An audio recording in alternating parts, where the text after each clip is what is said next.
everyone. It's nice to be back. I've missed talking to everybody. I've been on maintenance for a little over a month now, and I've maintained pretty well, although it's been a very interesting few weeks. My weight's gone up and down a bit with the changes that I've made in my diet. I'm still trying to figure out what I can eat and what I can't eat, what triggers my appetite, what what doesn't, because and I've learned a lot. I've actually learned a lot over the last few weeks about my eating patterns. And I guess for everybody it's a little bit different, but for me I found that there are certain things that if I do them, then it just makes me want to eat. And I've gone through periods of being eating very healthy foods and feeling good, and then adding something into my diet that has triggered my appetite, and I've just kind of gone wild for a couple of days and eaten just everything in sight, and had to regroup and start over, which I did, and went back to the basics and got stabilized, then tried adding foods in again, and sort of went through the same process and regrouped again. And so now I'm in a place where I feel pretty good.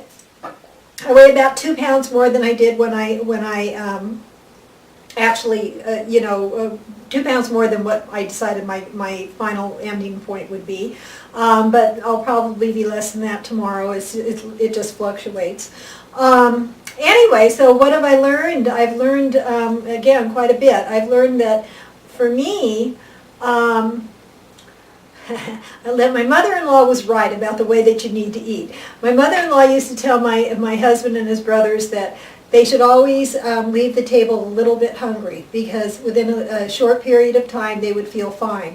And, my family, it was just the opposite. You just gorged. And so that's what I was used to doing. And I found that if I eat beyond a certain point, if I put too much food in my stomach, somehow it turns off that feedback mechanism that tells you that you've had enough to eat, and I start eating volumes of food.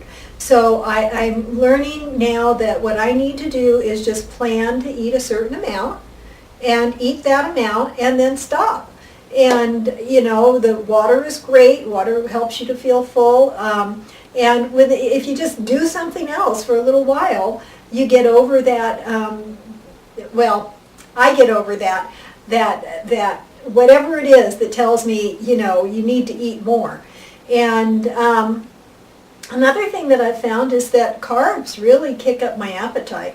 And I have to be very careful. I was able to add in veggies, no problem. Dairy and fruits I added in, and there was no problem. I was even able to add in some high-fiber cereal, and that worked fine for me. It's when I try to add things like breads or like a bagel or something like that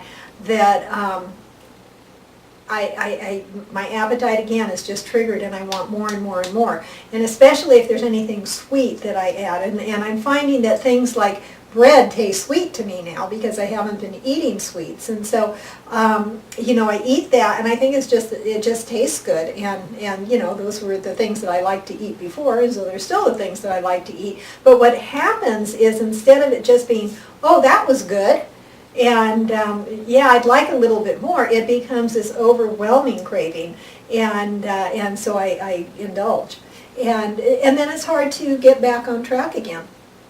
So let's see, what else have I? Oh, also, if I'm tired, I'm much more likely to succumb to any cravings that I do happen to have. And another thing I found is that for some reason, now that I'm on maintenance, if I'm trying to continue to eat 6 meals a day, but that final meal in the day, I'm usually not hungry when it's time to eat, but as soon as I put something solid in my stomach, it makes me want to eat more. So I'm kind of going with a hot drink. I can have some warm milk or something like that. And since it's just before bed, that's probably a good thing to do, because warm milk's good for it to help people sleep. So anyway, I'm trying to get away from the solid foods last thing in the evening. And then the final thing that I'm thinking of is that I really am finding is important is just the internal dialogue. The things that we tell ourselves, you know, like if I've had something to eat and I'm sitting there going, boy, it would sure be nice to have something else, or boy, maybe I can just have some popcorn. Maybe that would be a good thing to have, or gee, I wonder if, you know, if we've got any chips. Maybe I can just have a few chips. But you know, I know if I eat those chips, I'm going to eat a whole bunch, and then I'm probably going to get into something else too. You know, you go through all of these things, and you're kind of giving yourself those ideas about eating the foods that you really shouldn't be eating. Or not should or shouldn't. I mean, the foods that if you eat, they're not going to be healthy. And instead, we need to change that internal dialogue. We need to tell ourselves that, you know, I've had plenty to eat. You know, all I need to do is drink a glass of water. I'm not going to feel hungry. I'm not really hungry as it is. It's just I would like to have something else because it makes my taste buds happy. You know, but I really am perfectly satisfied. And you know, if I just stick with this, I'm going to feel great in the morning. And you know, we have to just give ourselves the positive dialogue that gives us the fortitude, or whatever you want to call it, to eat in a healthy way. And so that's what I'm learning. That's what I need to really think about. This is not, I'm making healthy choices. It's not that I can't eat those things. I can if I choose to. And there will be times that I do. And there's going to be times that I eat the chips and the cookies and the popcorn and the other things. But for the most part, I need to choose foods that are healthy, that are going to get me to where I want to be, or keep me at where I want to be. I'm you know, perfectly happy.